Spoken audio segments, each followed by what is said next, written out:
اما بعد فاعوذ باللہ من الشیطان الرجیم بسم اللہ الرحمن الرحیم قال اللہ تبارک و تعالی فی الکلام المجید والفرقان الحمید ان اللہ وملائکتہ یصلون علی النبی یا ایھا الذین آمنوا صلوا علیہ وسلموا تسلیما اللہم صلی علی سیدنا و مولانا محمد وعلی آل سیدنا و مولانا محمد واصحاب سیدنا و مولانا محمد وازواج سیدنا و مولانا محمد وبارک وسلم وسلم علیہ۔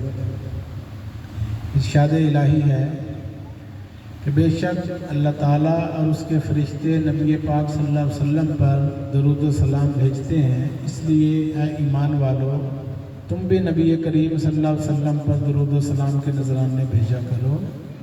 تو گویا یہ اللہ تعالیٰ اور فرشتوں کا وظیفہ ہے جس کا ذکر قرآن مجید میں آیا ہے۔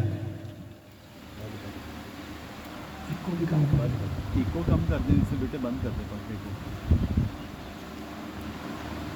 اول حمد خدا دا ورد کیجے، اول حمد خدا دا ورد کیجے، عشق کیتا سو جگ دا مول میاں، پہلا آپ ہی رب نے عشق کیتا، معشوق ہے نبی رسول میاں۔ عشق واسطے نبی رسول اتے کیتا آپ فرقان نزول میاں، عشق واسطے نبی رسول اتے کیتا آپ فرقان قرآن نزول میاں۔ عشق پیر فقیر دا مرتبہ مرد عشق دا بھلا رنجول میاں، پڑھیا علم نہ رب دی تم ہوئے، اکو عشق دا حرف مقول میاں، پڑھ پڑھ علم قضا پہ کرن قاضی، باج عشق دے رہن مجہول میاں۔ وارث عاشقاں تے کرم رب دائے، وارث عاشقاں تے کرم رب دائے، کدی ہو نہ بین ملول میاں۔ پمیں زہد عبادتاں لکھ ہون، نہ کلمہ کلام قبول میاں۔ عشق جو ہے یہ کائنات کی اساس ہے۔ ارشاد الہی ہے کنت کنزاً مخفیاً، میں ایک چھپا ہوا خزانہ تھا، میں نے چاہا کہ میں پہچانا جاؤں تو میں نے مخلوق کو تخلیق کر دیا۔ تو جب مخلوق کو تخلیق کیا تو اس مخلوق کے اندر اپنے محبوب کو بھی تیار کیا۔ رب پاک منزہ صورتاں تو نہ خدا دا منہ نہ خدا دے لب، رب پاک منزہ صورتاں تو نہ خدا دا منہ نہ خدا دے لب، سارا قرآن پڑھ کے کتے وکھا دے او خدا دے لب، وہی بھیج کے پاک رسول اتے آکھے میرے محبوب ہلا دیو لب، وہی بھیج کے پاک رسول اتے آکھے میرے محبوب ہلا دیو لب، رب ادو دیوانیاں بولتا ہے جدو ہلتے نے مصطفیٰ دے لب۔ حضور کی زبان ہلتی گئی قرآن بنتا گیا، حضور کی زبان ہلتی گئی حدیثیں بنتی گئی، ایک ہی زبان ہے، اس سے نکلنے والی آواز کو قرآن کہتی ہے، وہی زبان سے نکلنے والی آواز کو احادیث مبارکہ کہتی ہے۔ تو یہ کیا ہے؟ یہ راز مخفی ہے، یہ عاشقوں نے ان رازوں کو سمجھا ہے۔ تو ارشاد الہی ہے اطیع اللہ و اطیع الرسول، اطاعت کرو اللہ کی اور اس کے رسول کی۔ اب سوال یہ پیدا ہوتا ہے کہ ہم نے اردو سمجھ آ رہی ہے نا؟ مشکل تو نہیں؟ اطیع اللہ و اطیع الرسول، اطاعت کرو اللہ کی اور اس کے رسول کی۔ اب سوال یہ پیدا ہوتا ہے کہ ہم نے اللہ کو تو دیکھا نہیں، نہ کھاتے دیکھا، نہ نہاتے دیکھا، نہ شادی کرتے دیکھا، نہ کاروبار کرتے دیکھا، تو نہ بچوں کی تربیت کرتے دیکھا، تو پھر اللہ کی اطاعت کیسے کی جائے؟ اطاعت تو اسی کا نام ہے نا کہ اس کے طریقے پر چلا جائے۔ تو ثابت کیا ہوا کہ نبی پاک صلی اللہ علیہ وسلم کی اطاعت ہی اللہ کی اطاعت ہے۔ حضور نے کاروبار کر کے دکھایا، تجارت کر کے دکھائی، حکومت کر کے دکھائی، شادیاں کر کے دکھائیں، بچوں کی تربیت کر کے دکھائی، لوگوں کے ساتھ حسن سلوک کر کے دکھایا۔ بس اس کے اوپر چلنا۔ قرآن مجید میں ارشاد الہی ہے لَقَدْ كَانَ لَكُمْ فِي رَسُولِ اللَّهِ أُسْوَةٌ حَسَنَةٌ کہ بے شک نبی پاک صلی اللہ علیہ وسلم کی زندگی تمہارے لیے بہترین نمونہ ہے زندگی گزارنے کا۔ ان کے نقش قدم پر چلتے جاؤ گے تو کوئی وجہ ہی نہیں کہ ہم کامیاب نہ ہوں، اس سے اچھا کوئی رول ماڈل نہیں ہو سکتا۔ تو حضور کے نقش قدم پر چلنا، زندگی آمد برائے بندگی، زندگی بے بندگی شرمندگی۔ تو شرمندگی بنتی ہے اگر انسان جو ہے وہ نفس اور شیطان کے چکروں میں پڑ جائے، اس کے پیچھے لگ جائے۔ اللہ اور اس کے رسول کے طریقوں کے مطابق یہ 4 روزہ زندگی گزارنی ہے، اسی کا اجر عظیم ہے، اسی کو ہم جنت کہتے ہیں، انعامات الہیہ کہتے ہیں، اور سکون کی جو بعد کی زندگی ہے، اور جو اذیت ناک زندگی ہے اسے جہنم قرآن پاک کہتا ہے، نار حاویہ ہے، عذاب علیم ہے، اس طرح۔ تو یہ جو انسان کا وجود ہے، جسم ہے، یہ مرکب ہے 2 چیزوں کا، ایک مٹی اور ایک روح۔ تو روح کی جب تک ہم نہ تربیت کریں، جب تک روح کی خوراک اس کو نہ دیں، جسم کو ہم خوراک دیتے ہیں، ڈاکٹروں کے پاس بھاگتے ہیں، رپورٹیں کراتے ہیں، ٹیسٹ کراتے ہیں کہ میرے کہیں جسم کو نہ کچھ ہو جائے، کہیں ہلاک نہ ہو جاؤں، مر نہ جاؤں، فوت نہ ہو جاؤں۔ تو جس کی وجہ سے یہ جسم چل پھر رہا ہے وہ کیا ہے؟ وہ اس کے اندر موجود روح ہے۔ اس کو جو بیماریاں لگتی ہیں اس کے لیے ہمارے معاشرے میں رواج ہی نہیں ہے کہیں جانے کا۔ ہم ہیں جسموں کے پجاری، مادہ پرست بن گئے، نفس پرست بن گئے، صرف ظاہر پرستی کے اندر ہی بھاگے پھر رہے ہیں۔ تو اس کی فکر کرنی چاہیے، اس کی جو خوراک ہے وہ کہاں سے ملتی ہے؟ اہل اللہ سے، اولیاء اللہ سے، صالحین، متقین۔ ان کو قرآن مجید مفلحون، تفلحون کی تکرار کر رہا ہے، پورا قرآن بھرا ہوا ہے، تقویٰ تقویٰ تقویٰ۔ تو اہل تقویٰ جو ہیں وہ کیا کرتے ہیں؟ وہ اپنے قریب آنے والوں کو صفائی قلب و باطن کا درس دیتے ہیں کہ اندر کی صفائی کر لے دل دی صفائی جے دیدار چاہیدہ، تو جہانتوں کی لینا تینوں یار چاہیدہ۔ تو اندر کی صفائی جو ہے، جہاں صفائی وہاں خدائی۔ تو جب یہ اندر کی ہو جائے گی صفائی تو ظاہر ہو جائے گی خدائی۔ تو پھر عام بندہ نہیں کہتے، پھر اسے مظہر نور خدا کہتے ہیں، اسے ذوت الانبیاء کہتے ہیں، محبوب الہی کہتے ہیں، نائب رسول کہتے ہیں، سلطان العارفین کہتے ہیں۔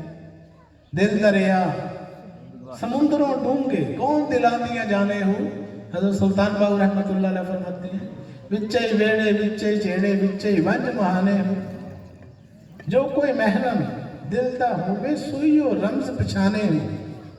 یہ جتنے اولیاء کرام ہیں، بزرگان دین، ان کے ہم نام لیتے ہیں، حضرت بھائی یزید بستامی، جنید بغدادی، رابعہ بصری، سفیان ثوری، حضرت سری سکتی، معروف کرخی، ابو الحسن خرقانی رحمت اللہ علیہ، حضرت مجدد الفسانی، بہاؤالدین ذکریہ ملتانی، شیخ عبدالقادر جیلانی، خواجہ معین الدین چشتی اجمیری، داتا گنج بخش علی اجمیری، خواجہ نظام الدین محبوب الہی۔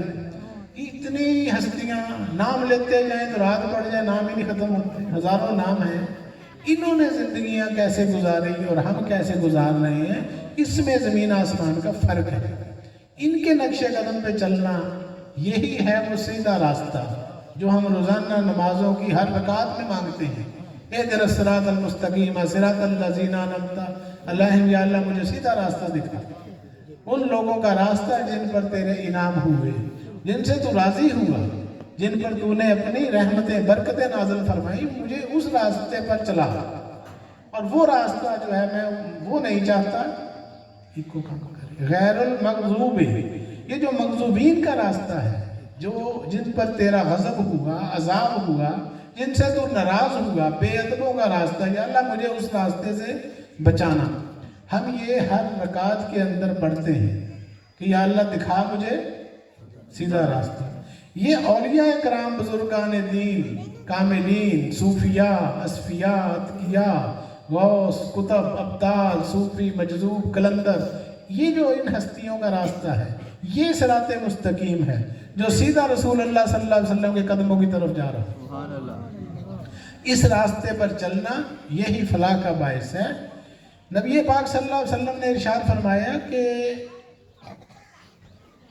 ہم جہاد اصغر سے جہاد اکبر کی طرف لوٹ رہے ہیں۔ صحابہ کرام نے کہا یا رسول اللہ یہ چھوٹا جہاد ہے، یہ جو ہم نے کافروں کے ساتھ میدان جنگ میں کیا ہے، خون خرابے ہوئے، آپ نے فرمایا ہاں یہ جہاد اصغر ہے، اس سے بھی ایک بڑا جہاد ہے، اور وہ کیا ہے؟ جہاد بن نفس، اپنے نفس کے خلاف لڑنا۔ یہ جو ہمارے اندر بیٹھا ہوا ہے دشمن، نفس امارہ سب سے بڑا دشمن ہمارا، یہ انسان کو برائی کی طرف چلاتا ہے، خواہشات پیدا کراتا ہے۔ تو ارشاد الہی الہاکم التکاثر حتی زرتم المقابر، تمہیں کثرت خواہشات نے ہلاک کر ڈالا، مال دولت کی حرص و حوث نے ہلاک کر دیا، تباہ کر دیا، حتی زرتم المقابر، یہاں تک کہ تم قبروں میں چلے جاتے ہو، تمہارے جنازے ہو جاتے ہیں، مگر انسان اس نفس کے پیچھے لگ کے جھوٹ بولتا ہے، منافقت کرتا ہے، چغلیاں کرتا ہے، حسد میں رہتا ہے، ایک دوسرے کی عزت ترقی دیکھ کر جو ہے وہ جلنا شروع کر دیتا ہے انسان۔ قرآن مجید اس رویے کی مذمت کرتا ہے، وَمِن شَرِّ حَاسِدٍ اِذَا حَسَد، کہ یا اللہ مجھے حسد کرنے والے کے شر سے بچا، میرے حسد سے دوسروں کو بچا، دوسروں کے حسد سے مجھے بچا۔ حدیث رسول صلی اللہ علیہ وسلم ہے کہ حسد ایک آگ ہے جو نیکیوں کو ایسے جلا دیتی ہے جیسے آگ سوکھی لکڑیوں کو۔ یعنی اگر کسی کے اندر حسد ہے، اس نے ساری زندگی نمازیں پڑھی ہیں تو وہ ستیہ ناس ہو جائے، تلاوت، نوافل، عمرے، حج، داڑیاں، تسبیحاں، ہر چیز کا بیڑا گرک کرنے کے لیے یہی کافی کیا؟ نیکیوں کے پیٹرول پمپ کو تباہ کرنے کے لیے حسد کی ایک تیلی کافی ہے۔ ساری زندگیاں لاکھوں نیکیاں کرو اور حسد، اب یہ ایک روحانی بیماری ہے، یہ نظر نہیں آتی۔ مثلا ٹی بی جو ہے اس کی تشخیص ہو جاتی ہے، لیبارٹری کے اندر رپورٹ آ جاتی ہے، ہیپاٹائٹس کی آ جاتی ہے، یرکان کی، فالج کی، ہارٹ کی، برین ہیمریج کی، ہر طرح کی جو ہے جسمانی امراض اس کی رپورٹیں آ جاتی ہیں۔ یہ جو روح کو بیماریاں لگتی ہیں اس کی رپورٹ کہاں سے لیں گے؟ ہے کوئی لیبارٹری؟ ہاں، یہ لیبارٹریاں جو ہیں ان کو ہی خانقاہیں کہا جاتا ہے، آستانے کہا جاتا ہے، اللہ والوں کے روحانی مراکز۔ یہ وہ لیبارٹریاں ہیں جو اندر کی اصلاح کرتی ہیں، روح کی شفا یابی کا کام کرتی ہیں، کہ روح کو جو بیماریاں لگتی ہیں۔ قرآن پاک جھوٹ کو ڈسکس کر رہا ہے، لعنت اللہ علی القوم الکاذبین، جھوٹوں پر خدا کی لعنت۔ اب ہمارا معاشرہ دیکھ لیں، یہ مسلمانوں کا ملک ہے، اسلام کے نام پر بنا تھا۔ پاکستان کا مطلب کیا؟ لا الہ الا اللہ۔ تو لا الہ الا اللہ کا مطلب دیکھ لیں آپ کہ دفتروں میں جھوٹ، رشوت عام۔ رسول پاک فرماتے ہیں راشی والمرتشی کلاہما فی النار، رشوت لینے والا اور رشوت دینے والا دونوں جہنمی ہیں، اللہ کے رسول فرما رہے ہیں۔ تو نہ دینے والے کو حیا آ رہی ہے، نہ لینے والے کو۔ نعرہ تکبیر، نعرہ رسالت، نعرہ حیدری۔ وجہ اس کی کیا ہے؟ وجہ یہ ہے دل سے ہم نے اللہ رسول کو ماننا ہی نہیں ہے۔ زبان سے کہہ بھی دیا لا الہ تو کیا حاصل، دل و نگاہ مسلمان ہی تو کچھ بھی نہیں۔ اندر سے تو ہم نفس کے ساتھ ہیں، شیطان کے ساتھ ہیں، ہماری دوستیاں، ہماری یاریاں۔ تو یہ جو اس کی مخالفت کرنا، یہی سکھاتے ہیں صوفیاء کرام، اولیاء اللہ، کہ یہ جو کچھ کہتا ہے اس کے الٹ چلو۔ یہ کہتا ہے نماز کا ٹائم ہے، سوئے رہو، خیر کوئی نہیں، پڑھ لیں، نہیں، وہی وقت ہے اس کے ساتھ مقابلہ کر لیں، اٹھ کے کھڑے ہو جاؤ، وضو کرو اور جا نماز پہ کھڑے ہو جاؤ، اللہ خود ہی آپ کو اپنی پناہ میں لے لے۔ حرکت میں برکت ہے۔ تو یہ ہمارے اوپر فرض ہیں 5 نمازیں، فجر، ظہر، عصر، مغرب، عشاء۔ کوئی فرض ادا کرے نہ کرے لیکن اس سے چھٹکارا نہیں ہے جب تک موت وارد نہیں ہو جاتی، موت واقعہ نہیں آپ پہ ہو جاتی۔ یہ آپ کے اوپر اللہ کا فرض ہے اور قرض ہے۔ یہ قرض جو ہے یہ اللہ نے لینا ہے. روز محشر کے جہاں گداز بوت اولی پرسش نماز بوت. سب سے پہلے روز قیامت کس چیز کا حساب ہونا ہے؟ نماز کی پوچھ گچھ ہونی ہے. تو اس سے چھٹکارا نہیں ہے. اس کے اوپر عمل کریں. 5 وقت کی نماز کی عادت ڈال لیں. بچوں کو بھی عادت ڈال لیں. جب والدین عمل کریں گے تو بچے بھی دیکھا دیکھی خود بخود کریں گے. بچے خود جو ہیں وہ بڑوں کو دیکھ کے کاپی کرتے ہیں. تو پھر یہ دیکھیں آپ، ہمارا یہ جو معاشرہ ہے اس کے اندر لڑائیاں، جھگڑے، فساد، تیری میری، انا پرستیاں، ذات پات، جیسے علامہ اقبال نے کہا فرقہ بندی ہے کہیں اور کہیں ذاتیں ہیں. کیا زمانے میں پنپنے کی یہی باتیں ہیں؟ یوں تو سید بھی ہو، مرزا بھی ہو، افغان بھی ہو، تم سبھی کچھ ہو، بتاؤ کہ مسلمان بھی ہو. تو اس کی وجہ یہ ہوئی کہ ہم ہندوؤں سکھوں میں رہے سینکڑوں سال، صدیاں گزاری. وہ عادتیں پڑ گئیں، وہ عادتیں بن گئیں ہماری نسل در نسل چلتی ہوئی. نبی پاک صلی اللہ علیہ وسلم کا آخری خطبہ آپ پڑھیں تو اس میں کیا لکھا ہے؟ فرمایا کسی عربی کو اجمی پر، کسی اجمی کو عربی پر، کسی گورے کو کالے پر اور کالے کو گورے پر کوئی برتری حاصل نہیں. اللہ کے نزدیک جو بڑائی کا معیار ہے وہ تقویٰ ہے. ارشاد الہی ان اکرمکم عند اللہ اتقاکم، کہ اللہ کے نزدیک بزرگی کا، عظمت کا، بڑائی کا معیار کیا ہے؟ تقویٰ. جو اللہ سے ڈرتا ہے، جو عمل کرتا ہے وہی بڑا ہے، وہی اعلیٰ ہے، وہی چودھری ہے، وہی نواب ہے. اللہ کو وہ پسند ہے. تو جو بے عمل ہے چاہے وہ کسی بھی ذات پات سے تعلق رکھتا ہو، اللہ کے نزدیک اس کی کوئی ویلیو نہیں. حدیث رسول صلی اللہ علیہ وسلم، دنیا مردار ہے، اس کو چاہنے والے کتے ہیں. اللہ کے نبی فرما رہے ہیں.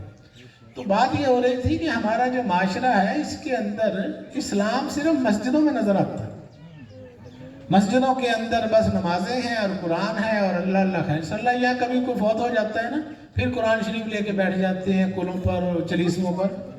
یہ مردے بخشوانے کے لیے ہم نے رکھا ہوا ہے. اور یہ کتاب تو آئی تھی زندگی میں انقلاب برپا کرنے کے لیے. یہ کتاب تو کائنات پر حکومت کرنے کا فارمولہ ہے، مسخر کرنے کے لیے. لیکن نہیں، ہم چونکہ علم سے دور ہیں تو اس لیے ہمیں اعلیٰ سوچ کی طرف جانا پڑے گا. اور اعلیٰ سوچ کہاں سے ملتی ہے؟ اولیاء کرام کے پاس. یہ دیکھیں نا، عام بندہ جو ہوتا ہے اس کے پاس تو لوگ فیض لینے نہیں جاتے قبرستان میں. اولیاء کرام کے پاس کیوں لوگ جاتے ہیں؟ قبرستان بھرے پڑے ہیں قبروں سے، حاجیوں سے، نمازیوں سے. وہاں کیوں نہیں لوگ فیض لینے جاتے؟ اس کا مطلب ہے کہ جہاں خزانہ ہو وہیں پر لوگ جاتے ہیں. پتہ ہو کہ یہاں سے خدائی خزانے لٹائے جا رہے ہیں تو وہ تقسیم ہوتے ہیں. تو ہمارے گھروں کے اندر ناچاکیاں، بات بات پر غصہ. غصہ اسلام میں حرام ہے. غصہ کیا ہے؟ حرام ہے. تو شراب بھی حرام ہے. تو ہم شراب پیتے نہیں پیتے. کیا وجہ؟ حرام ہے. تو غصہ بھی تو حرام ہے. یعنی آدھے کام حرام کے کر لیے، آدھے چھوڑ دیے. یہ مسلمانی نہیں ہے. درنگی چھوڑ کر یکرنگ ہو جا، سراسر موم ہو یا سنگ ہو جا. پورے کے پورے تم اسلام میں داخل ہو جاؤ. اللہ فرما رہا ہے قرآن میں کہ مجھے ادھورا پن پسند نہیں ہے، آدھا تیتر آدھا بٹیر نہیں. پورے کے پورے اسلامی بنو اور باہر بھی مسلمان رہو، مسجد میں بھی رہو اور گھر میں بھی. نبی پاک صلی اللہ علیہ وسلم نے فرمایا اسلام اپنے گھر سے شروع کرو. ہم باہر سے شروع کرتے ہیں. تو گھر سے چاہے لڑکے نکلے اور ٹوپی لے کر نا مسجد کی طرف چل پڑتے ہیں کہ لوگ سمجھے بڑا متقی ہے، بڑا صالح بندہ ہے. اور نماز پڑھ کے آ کے پھر باقی پھر لڑائی شروع کرتے ہیں اگلی قسط. اس کی ریزن یہ ہے کہ اندر ایمان کا نور دلوں میں داخل نہیں ہوا. جب لوگ نور آ جاتا ہے، نور بصیرت آ جاتا ہے تو پھر انسان ہر اس کام سے بچتا ہے جو اللہ رسول کو ناپسند ہو. غصہ اللہ کو پسند نہیں. نبی پاک صلی اللہ علیہ وسلم کو غصہ نہیں آتا تھا. نبیوں ولیوں کی سب سے بڑی نشانی یہ ہے کہ ان کو غصہ نہیں آتا. کیوں؟ کہ وہ حرام کام کرتے ہی نہیں. اور جو اللہ سے دور ہے اس کو سب سے پہلے غصہ ہی آئے گا. مار کٹائی، لڑائیاں، جھگڑے، فساد، مقدمے، تھانے، کچہریاں. جا کے آپ دیکھیں فائلیں تو اس کی ڈیپتھ میں جا کر دیکھیں گے تو وہ غصہ ہی نکلے گا. اور زبان سے آغاز ہوتا ہے لڑائی.